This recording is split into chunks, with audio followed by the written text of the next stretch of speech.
My name is Hadra Shamsi, and I'm part of the marketing and outreach team for Northeastern's Women's Leadership Network. It's my pleasure today to introduce our DeMoore McKim School of Business alumna, Juliette Mayers, the CEO of Inspiration Zone and the author of 2 books on strategic networking. She will share her extensive expertise with you all today. Please welcome Juliette.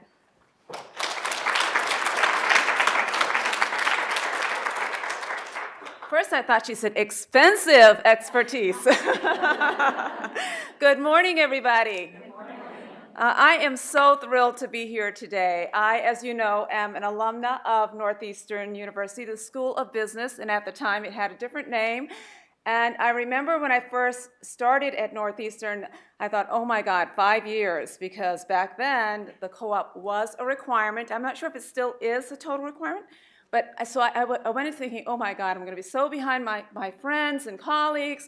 And it was by far the best thing that I did for my career. And for those of you who are thinking, oh my God, I'm behind my friends, you are so ahead in so many ways when you do get done. So it's great to be back here today. I'm so excited about this topic and about being here. And I'm telling you right now, I expect you to participate or I will pick you out. Just kidding.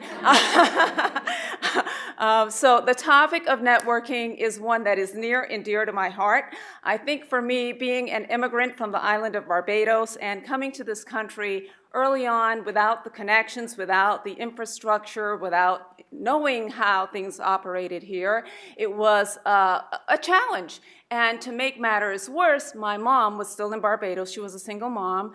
And my grandmother was here. She was actually born in the US and somehow didn't get the memo that you actually go to Barbados when you go there for warmth. She did reverse. So she went to Barbados, raised her family, came back when she was older in her 60s. So she got it kind of a little mixed up. So I lived with my grandmother when I first came to the US and didn't really realize what a treasure of a life I had had. Even though my life was hard in Barbados, my mom was a consummate networker. And one thing she instilled in me very early on was to dream big and to make sure that I had great relationships. And of course, also her big thing was, make sure you love God, find a good husband, and a good job. That was her thing. Now, mind you, she was not educated herself.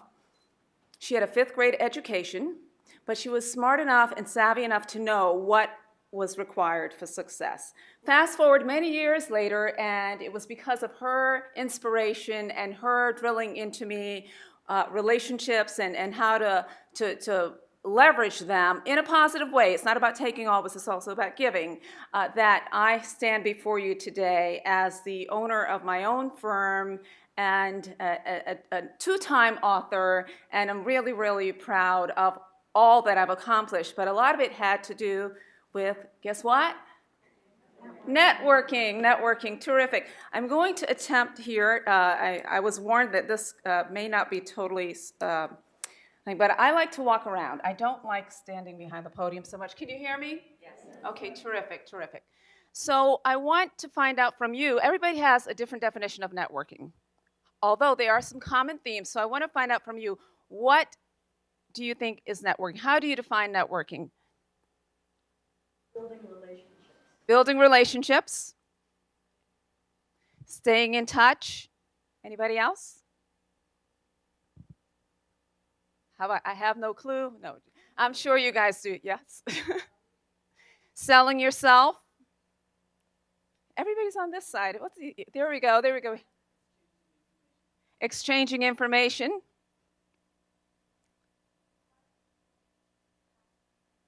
I'm sorry. Finding a key partner. I like that. Actually, I like all of them. Anybody else?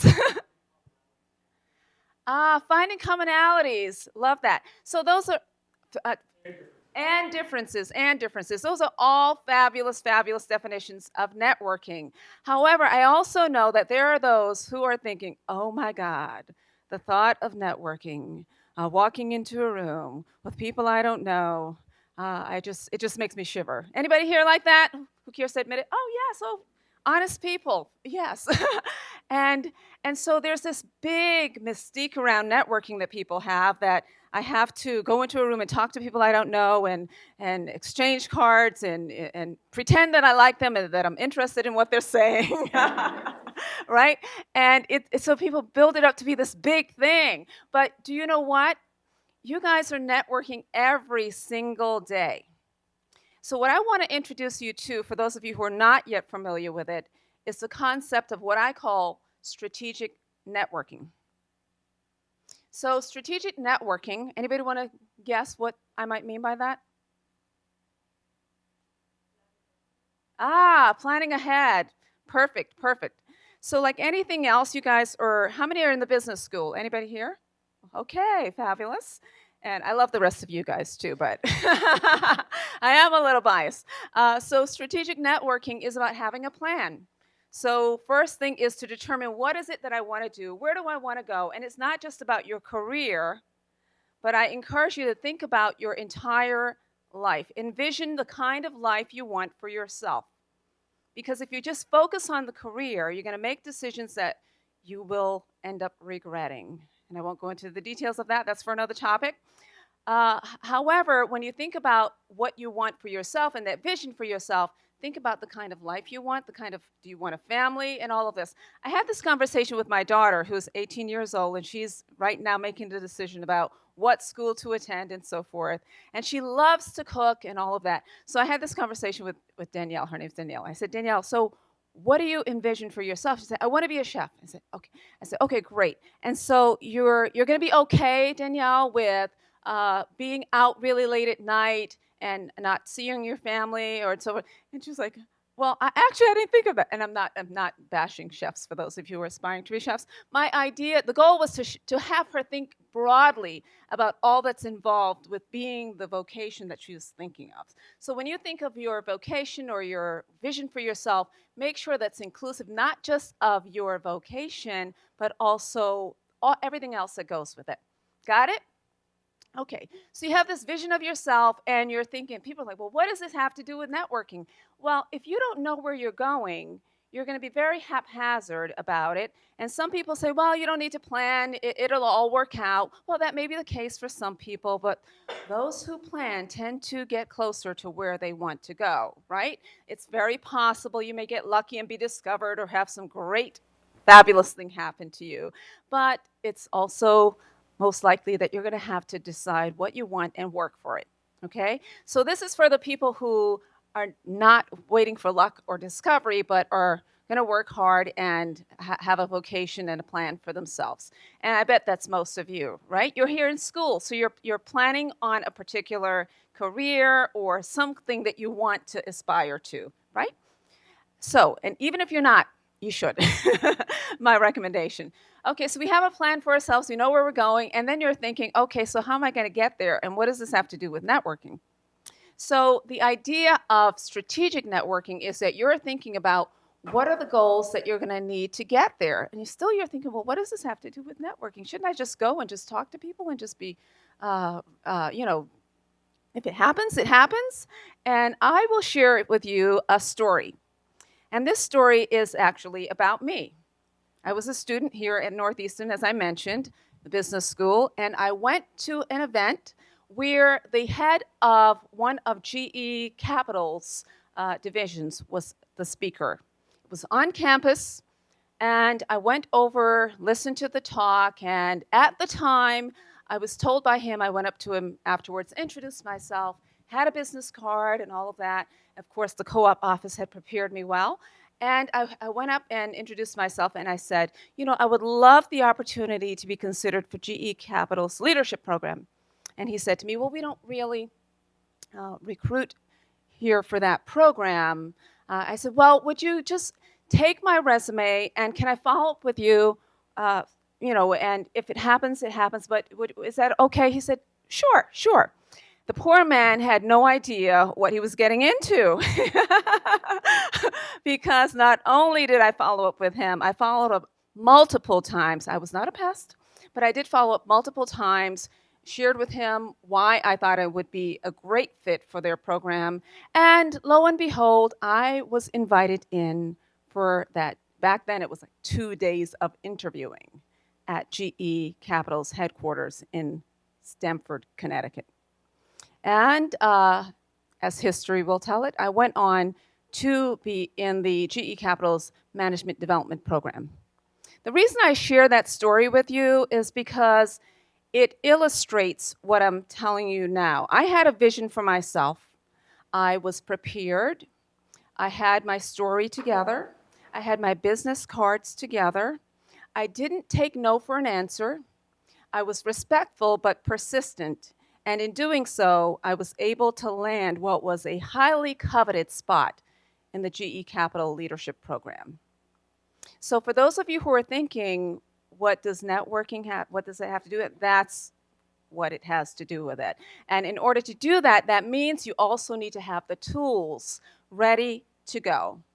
And those tools, what are some of the tools do you think you need for your, what I call your networking toolkit?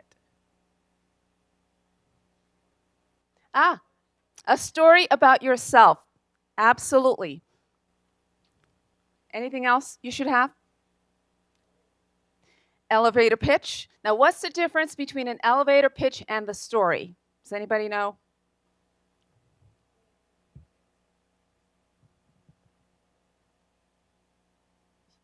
Yeah, it could be, and actually, the elevator pitch could be part of your story.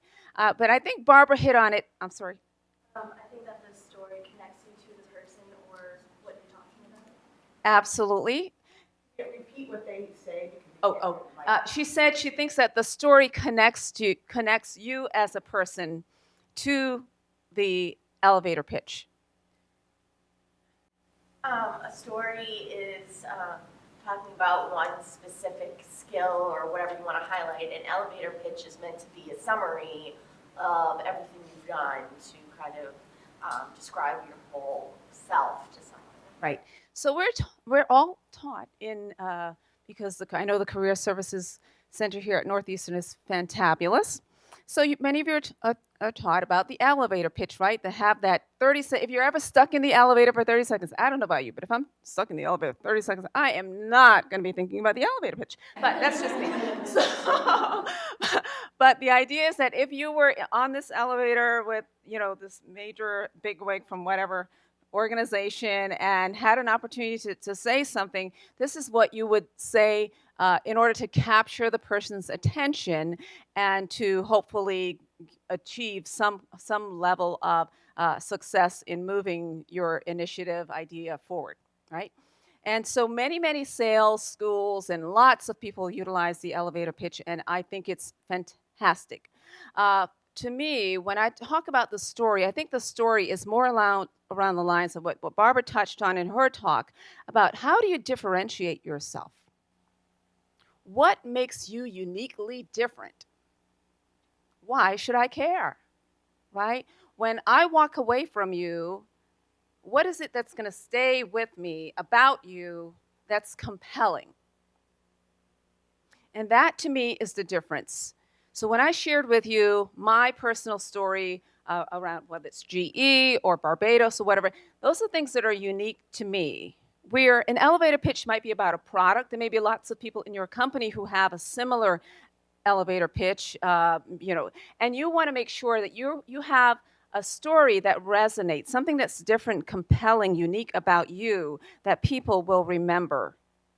And when you network, that's what you're also listening for. When you're networking, you're also paying attention to what people are saying, looking for those points of connection. Someone said it earlier. What is it that you have in common? What is it that resonates with you? And what is it that you want for the person who's listening to you to resonate with them? And why is that important?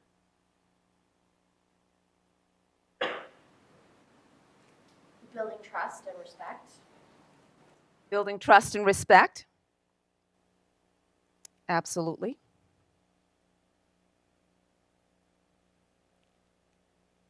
That's okay.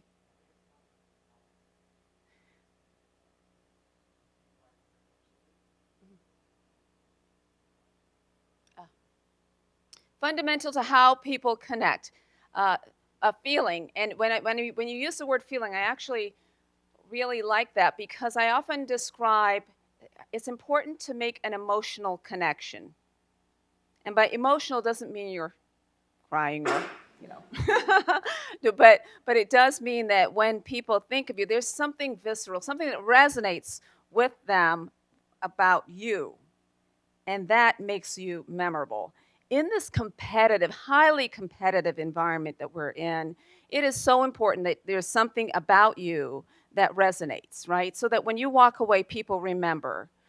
And even for the people who don't necessarily connect with you right away, that when you follow up, there's something that you say, oh, yes, that's Juliette. Yeah, she was the one in that bright red and black jacket. but something more hopefully than the jacket that you'll remember.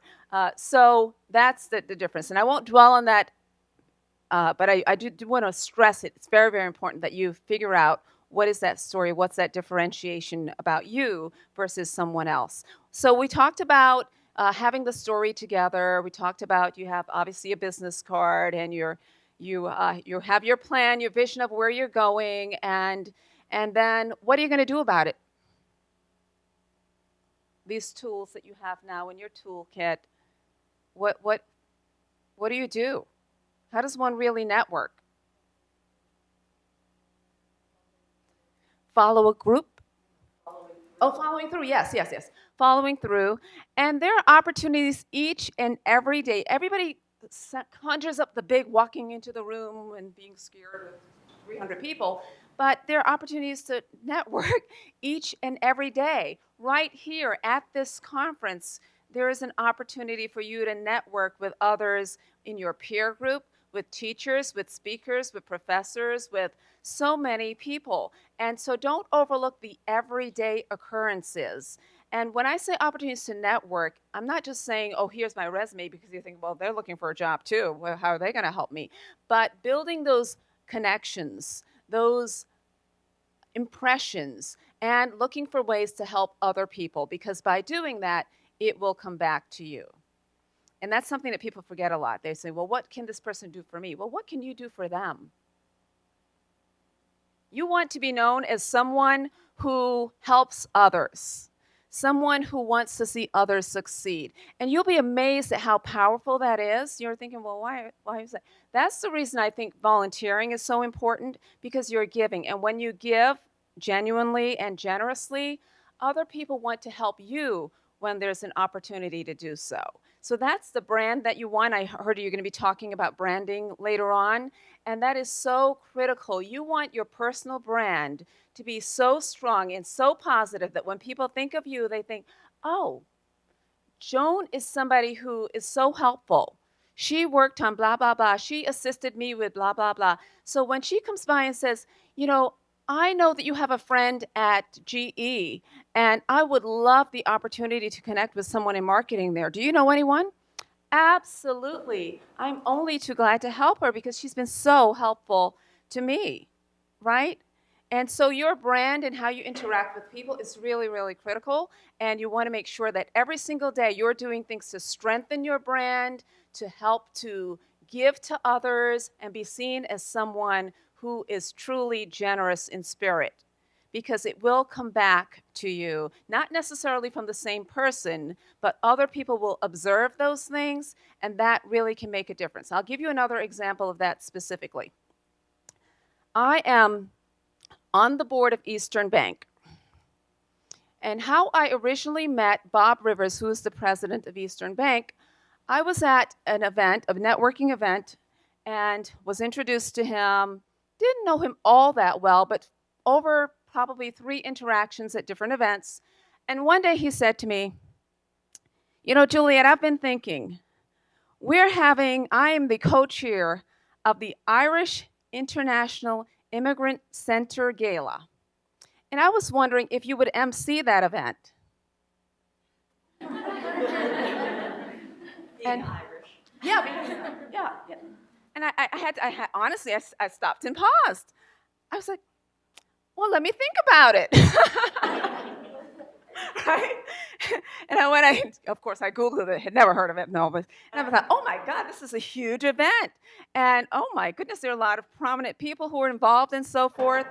And as someone who, of course, espouses multiculturalism and so forth, I'm thinking, well, this is a true test for you. So I'm thinking, I will do it. Yes, I will MC the Irish International Immigrant Center Gala. Yes, I will. And so the gala comes around, and the room is, filled with people who don't necessarily look like me. But I thought, isn't this fantastic? Because just me being here says a lot, right? And so I used that opportunity during my remarks. Because I knew a lot of people were looking at me like, who is this woman? Anyways, where did she come from? And I looked out in the audience and I smiled and I said, I know a lot of you are wondering, is she Irish? And I used it as an opportunity both to have a little bit of levity, but also to bring home the point of how important those kinds of interactions and cross-cultural exchanges are. And where did that come from? Is it because I would have been the natural choice to be thought of for the Irish International Immigrant Center Gala? No. It came from me making an impression upon somebody who saw this as an opportunity to have a pivotal moment for that organization. So you get my point? Okay, terrific, terrific. So I want to make sure I leave plenty of time for your questions, but there is one other thing that I want to make sure that I share with you that's so, so critical. Because it's not just about going to the networking events, it's not just about talking to your colleagues and having these forums and so forth, the conferences and all of that, but how you go about doing it is also critical. So I have this acronym that I created that's called the HEARTS Principle, HEARTS. And I call it the how of networking. So, there's the what, but what you do, and this is about more behavioral, the how of how you go about doing it. So the first part of the H is for honesty and enthusiasm. And I'm not going to go with this in detail. I think that one's a little self-explanatory, right? Important to be honest and enthusiastic. E is for energy, right? So you want to make sure that you, even if you're feeling tired and so forth, just, make sure that doesn't come across when you're networking or talking to people, because it really puts a drain on the situation. And the A is for, it's a test of my ability to focus. The A is for attitude, and making sure that you always have a positive attitude. Not everything goes right for anybody. It's not about if something's going to go wrong. It's about when it's going to go wrong.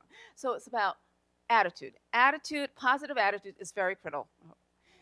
The R is for respect, something that every single culture, everybody must have. I don't care where you're from. I don't know anybody who wants to be disrespected. Anybody here wants to be disrespected? Raise your hand. Okay. The T is for thank you. And that's about gratitude, showing gratitude for what people do for you. And when you have those exchanges, whether it's a cup of coffee or somebody writing you a recommendation, helping you with whatever, take the time to say thank you. An email is okay. A letter or a card is even better. But just make sure that you remember to say thank you. And the S is for a smile. Now, that doesn't mean you have to go around all the time with a big smile, although that's nice, right? When people smile, whether or not you know them, you too sort of immediately you want to smile back.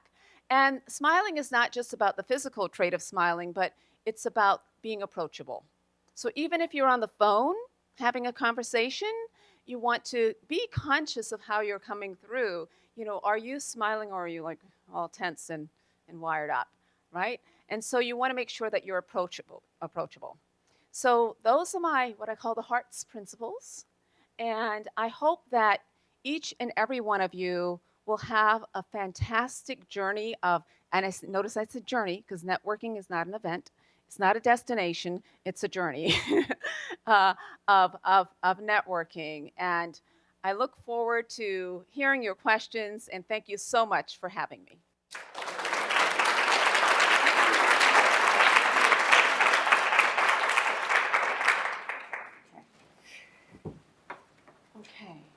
questions?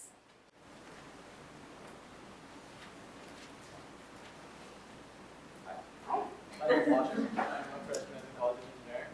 You talked a little bit about generosity in your person and in your interaction with people. Do you think we should be generous for the sake of succeeding or generous for the sake of being generous? Generous for the sake of being generous. Do you think there is a difference in the outcome of those? Could possibly. So the question, I don't know if you all heard it, should you be generous for the sake of succeeding or generous for just being generous? And my response was, you should be generous for just being generous. Because if you're generous for being generous, you're more likely to succeed, is my rationale behind that. But that makes me think of authenticity, right? Because are you being generous just to, you want something to get something, or are you really trying to be helpful to others? And people can usually see right through you. I know it's so painful to think so, but they usually can. So you want to have what I call an attitude of gratitude and a spirit of giving. And people don't often think of that in the business world as much. You say, well, why would you want to do that? There's so many opportunities to give, to interact, and with social media. Oh, by the way, my Twitter handle is @JCMayers. For those of you who are, I'm trying to build my following. Do help. So you want to make sure that you're building a brand where people see you as someone who is being generous. And I think you need to be authentic about it, because if you're not, it usually comes through. Yeah. For myself, one of the things that I've struggled with is continuing to maintain the relationship throughout a longer period of time. And so I'm wondering, from a very grounded systems way, how do you keep track of all the great people that you're meeting and continuously make sure that you're keeping in touch, throughout the season that they're in your life? Absolutely. Great question. Yeah, so the question is, how do you keep track of all the great people that you meet and to have a systems approach? Are you an engineer? I'm not, but I'm very familiar to your networking. And that is an excellent question, because there are so many people. I must have at least close to 3,000 people on LinkedIn. And many of us are so inundated, right? People tell me, oh, I have 500 people on Facebook, whatever the number is. But not all of those people are your friends. And it's not so much about who you know, and it's not even about who knows you. I know you guys were thinking that, right? It's about who knows you. It's really about who will vouch for you, who will be there for you, spend their political capital to help you. And in order to do that, you need to really be strategic even about how you manage your relationships. So I have a system that I use myself, and I've broken it down into 3 different categories where I call the inner circle contacts, my ICCs. And so these are the people who I have a lot of respect for. They are truly my biggest supporters, advocates. They will expend their political capital to help me. Does everybody know what I'm talking about when I say political capital? Yeah, you guys are brilliant. So these are the people. If I have a recommendation or for something that's really important, that I know I can pick up the phone and call, and they will return my call, right? So those are my ICCs.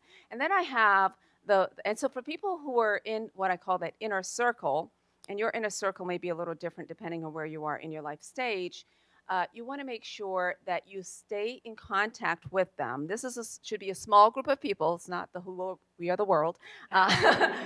This is a small group of people who you send information to. You share, again, in the spirit of giving. You see something that you think would be of interest to them, an article or whatever, you send it to them or just alert them to it. They may not respond right away or at all, but that's okay, because you're still making positive deposits in that relationship.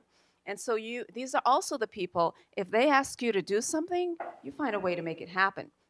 Because these are the people who are there for you, and you want to be there for them. So they may say, hey, I want you to have lunch with Jennifer. She's doing X, Y, Z. Can you talk to her about ABC. And you said, absolutely, because you want to make sure that you're helping them because they're always helping you. So that's your inner circle.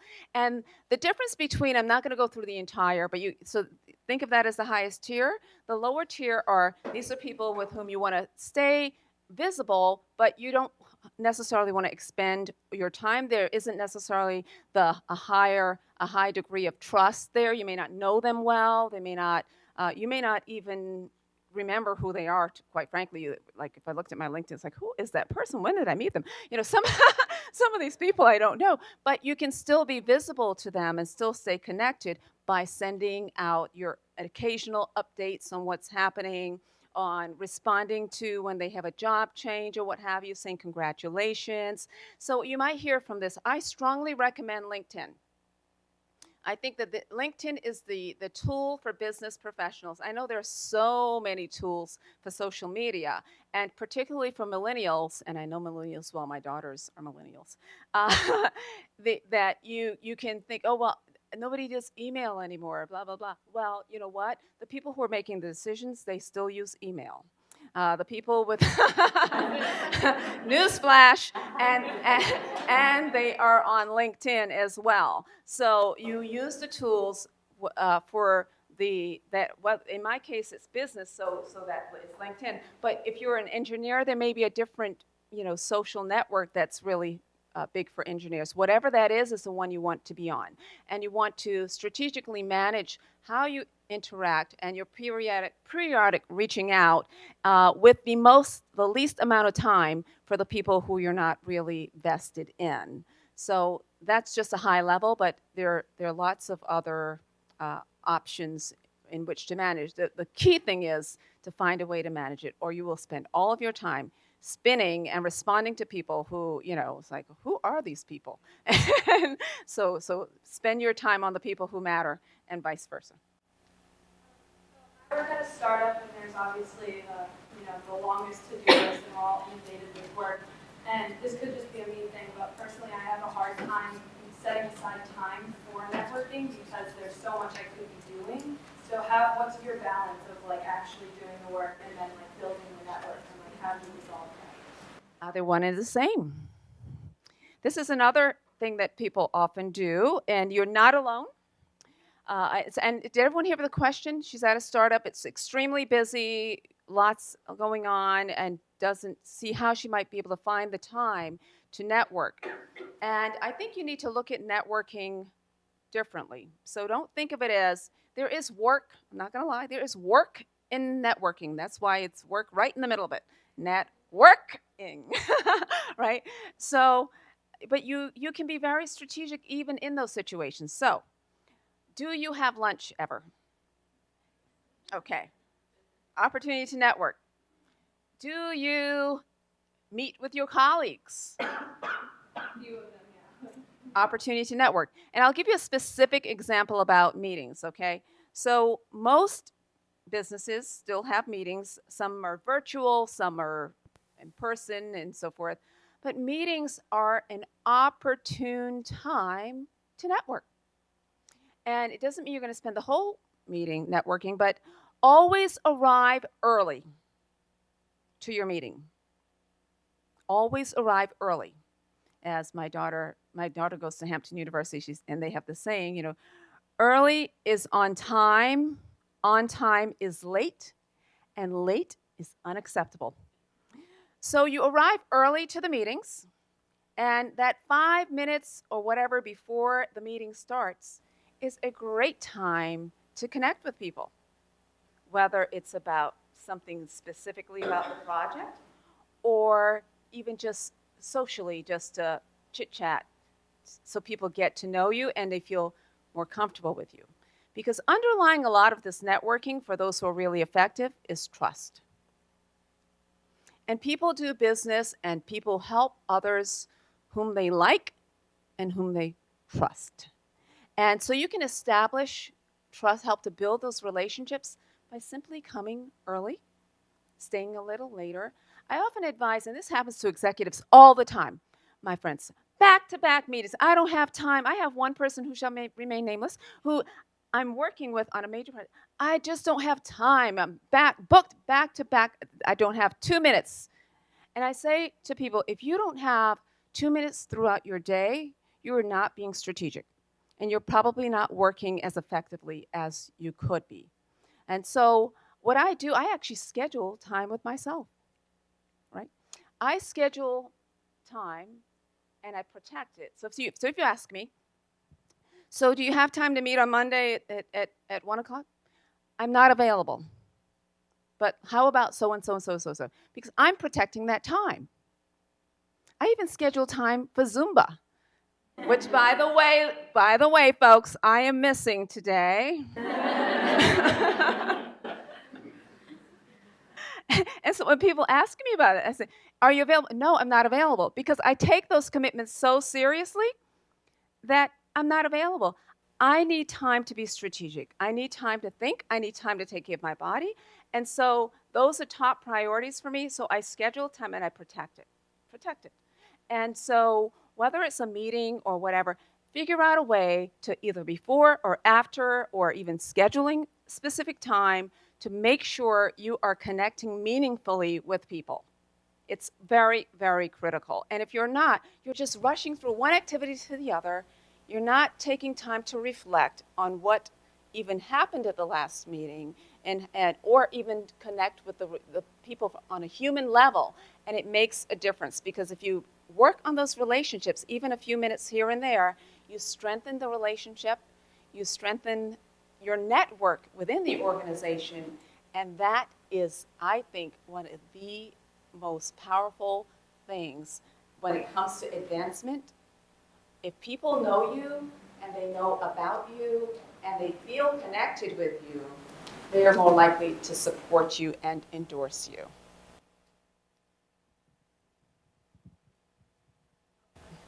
So you've mentioned a lot about respect and trust within your network, and a lot of that also has to do with respecting other people's time.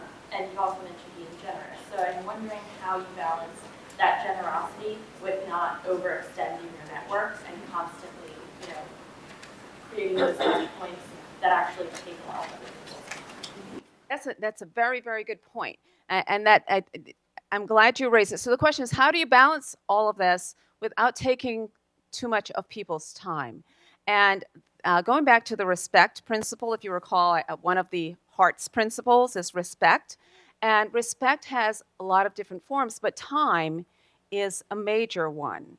And if you're being respectful, then you're not scheduling frivolous meetings or asking people. I mentioned over here that, that ICC, the person who's in the inner circle, may say, Juliette, can you meet with Jennifer, blah, blah, blah. Now, if that person asks me to do it, I'm saying, absolutely. If they're doing that every week, we have a problem. It's like, so you want to be thoughtful about what you're asking people to do and how you're using their time, because if you abuse that privilege, they're going to stop being helpful. So that's a very good point. Be respectful. Think about, what is this going to take if this person, what I'm asking them to do, and being mindful of their time, because that is absolutely critical.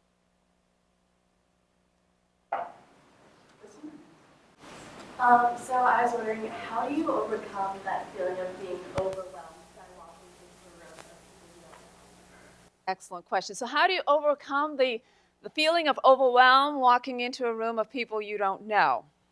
And so for people who are newer to networking, I would say in that scenario, best to start off by going with a friend, because that way you have a buddy somebody you already feel comfortable with, who you can walk into the reception or whatever it is with. So that's fabulous. But let's say you don't have that option and you're walking and you are it. And it's like, oh my goodness. And this has actually happened to me.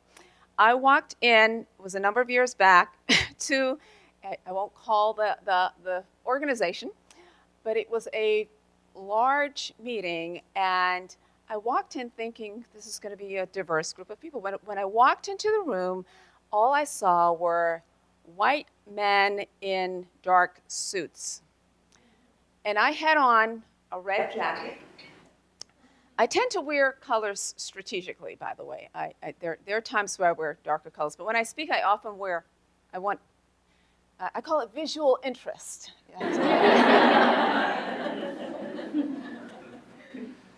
So I walked into this room of the men in dark suits, and I was like, oh my goodness, I am not only the only woman in this room, I didn't get the memo, but I'm also the only person of color in this room, and these people do not look very friendly. So what did I do? I took a deep breath, and I looked around to see who looks like they may be slightly approachable. And so that's the person I walked up to. So I walked up to a gentleman, and I said, hi, I'm Juliette Mayers, pleasure to meet you. And he shook my hand and said, thanks. And I asked him questions about himself, because another way to deflect is to ask people about themselves, because it takes the pressure off of you having to immediately, especially if you're already a little jittery. And people love to talk about themselves. They really do. So once we got talking, and I was listening, because I network strategically. I'm listening for what is it that we might have in common, where might be the connection points be, and so that's a great way to do it. Ask questions, but be confident. Even if you're shaking on the inside, don't let it show on the outside. You put that smile on and walk up and shake that hand and proceed. That help? Terrific. I'm sorry, there was somebody back there who was first, and then I'll come to you. In regards to networking in person, when you do walk into a room where you don't know people, I was just wondering what are your tips or suggestions for how to initiate a conversation with someone you may want to talk to, but you don't know. So it's a slightly different twist. So how do you initiate the conversation with somebody you want to talk to whom you do not know? And I'm assuming you don't know somebody who knows them who can make the introduction. And so it's similar. You would walk up to them, introduce yourself, and ask them about themselves. But if you're wanting to get to a deeper level of knowing, if you will, you could ask them, so for example, what organization, if it's not on their name tag, you could ask them what organization they're with, or how did they hear about the event? Depending on the situation, find something that's common and sort of low risk. And I like the low risk pieces first, because you will be able to tell, one, from if the person answers the question or how they answer the question, if there's somebody who wants to engage with you. Because there are some people who are, if you're not at their level, there's some snobs, let's face it, okay? They are, And so if you're not at their level, they will totally diss you, okay? They're like, who are you? So, so if you get that from them, don't waste your time. Be polite, nod, and find the next person. But when you want to ask questions that are going to cause open-ended responses and get them to talk about themselves. And it's okay. This is also an opportune time for you to share your story, right? Because some people will give you the short answer. So, how are you? Good. Okay. So you want to have something ready. And write it out in advance. Nobody's going to see that you wrote it out in advance and practiced it in the mirror. I strongly recommend that. Write it out in advance. Think about, because your networking starts before you actually get there. If you're being effective and you're being strategic, your networking starts before you get to the event. Now, what do I mean by that? Absolutely. So let's say I'm going to an engineering conference. Not an engineer, wouldn't go to one really, but let's just pretend. Let's suspend reality, and I'm going to an engineering conference, okay. And I see that, the top engineer for, in North America, I have no idea who that is, but let's say that I did, is going to be speaking at this conference, and I would love the opportunity to meet him or her. And so I see on the website, this person is speaking, I see the name. So what do? I go to my very sophisticated research, Google. And I Google him or her, and I find out as much as I can about them. Oh, just won an award. Oh, his building was just recognized for blah, blah, blah. Oh, it's good to know. I take note of all of this, and then I go to my next trusted source, LinkedIn. Oh, his LinkedIn profile is public.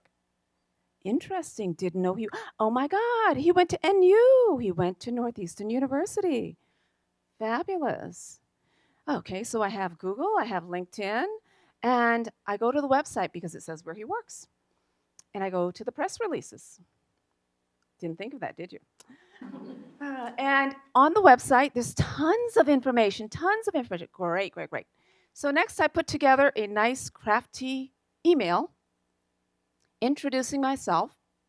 And first of all, and I've actually done this. I did this. My friend Martha is in the back of the room. Say hi, Martha. Martha is a big-time, 7-time author superstar and one of my mentors. But today she's my assistant. So, so I actually did this with a gentleman at McDonald's who I co-chaired the Harvard University Global Diversity Conference many years back, and we're trying to get this guy. I was like, okay, nobody knows him, but it would be great to have him. So I did what I'm telling you to do, and so I sent him. He had just gotten a promotion or something, and I sent him a congratulations. So in the email it said congratulations, and everybody likes to get thank you and congratulations. People usually open those emails, if they're authentic, by the way. And so I said, congratulations on your award. It's so exciting. And by the time he got done reading my email, I'm sure he thought he knew me. And so, so next thing you know, I get a call, and I swear the man's probably thinking, I must have met her from the wherever. And fast forward, we not only connected, but he actually spoke at the conference. So it takes doing a little research and spending some time and getting to know the person you're trying to connect with before you even get to the networking function or to the conference is a great way to go. And even if they don't respond right away, you are making those positive deposits and building your brand equity.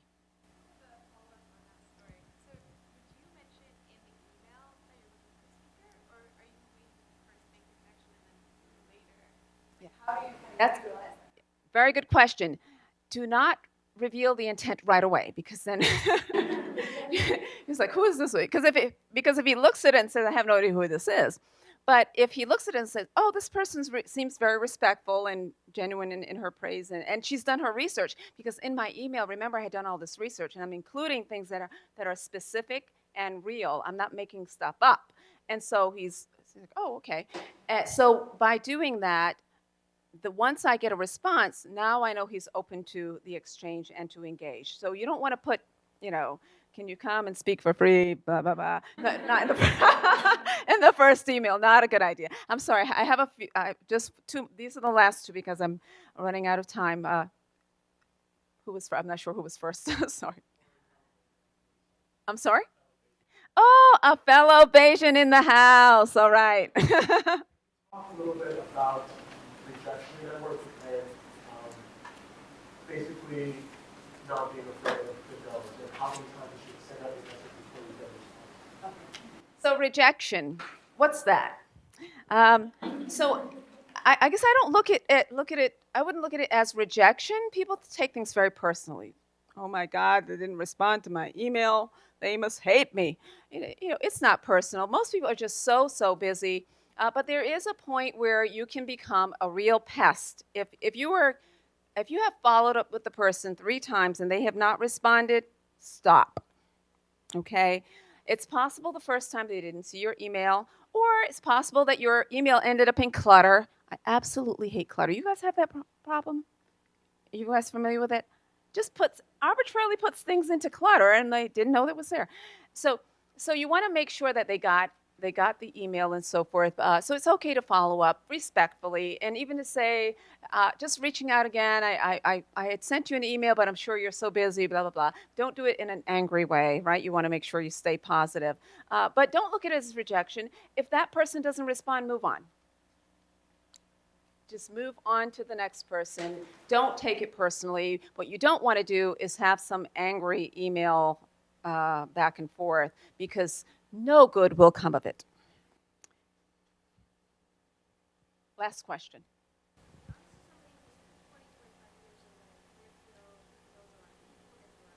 As somebody who's just graduated is building that network, and it's interesting to a general facility, but how is somebody who just graduated still building that network, and not really able to make those introductions yet?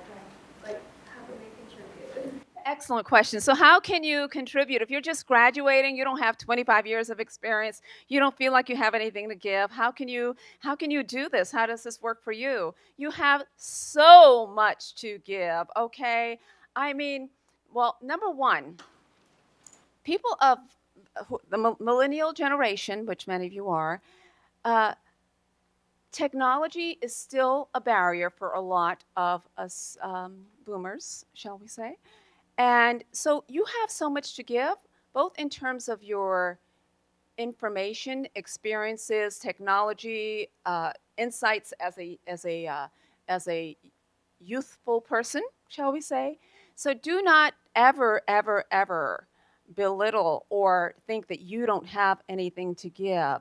There are so many organizations, so many people, including myself, who are always looking to stay connected with younger people, with technology. The whole innovation economy, a lot of it is built on our youth.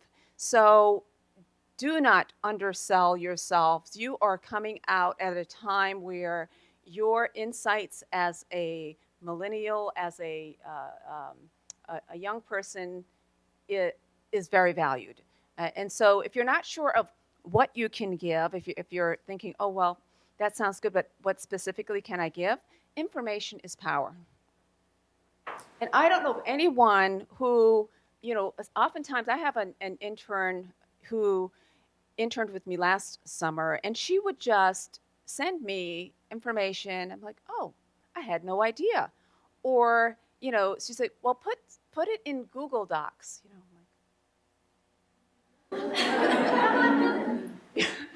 And then she was showing me all of the Asani and all these different tools that I had no clue, because I've been using the tools I've been using. And so there's just so much out there. And if you have people who are willing to learn and want to share, they're getting as much from you as you're giving to them. So absolutely do not be afraid to talk about how you might can be helpful, or share technology, share ideas, give your perspective. It is very, very much valued. And before that, thank you for that question. So before we close, I want to have a little bit, I'm going to have a little raffle. For those of you who are really serious about networking and think that, you know what, either you're close to graduation, or you're a graduate student, or you've already graduated and would love an opportunity to be in the room, even if you're shaking in your boots, with some of Boston's most prominent people.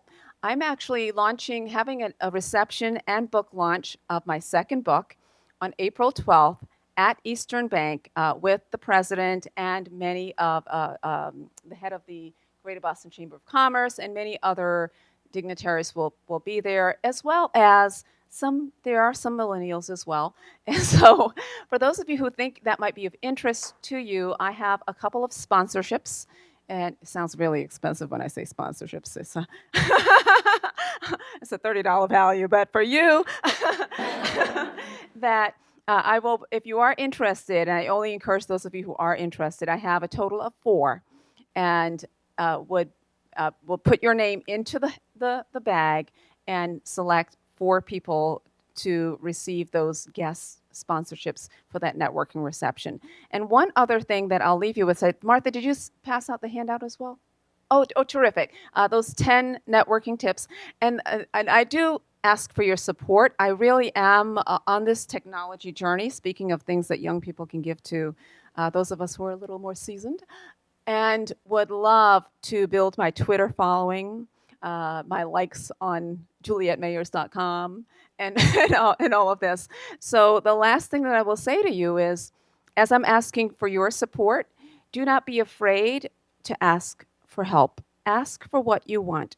And when you do it in a respectful way and in the spirit of giving and taking, people usually will respond very positively. And so with that, I have had a ball. Hopefully you've learned something here today, and thank you so much for having me.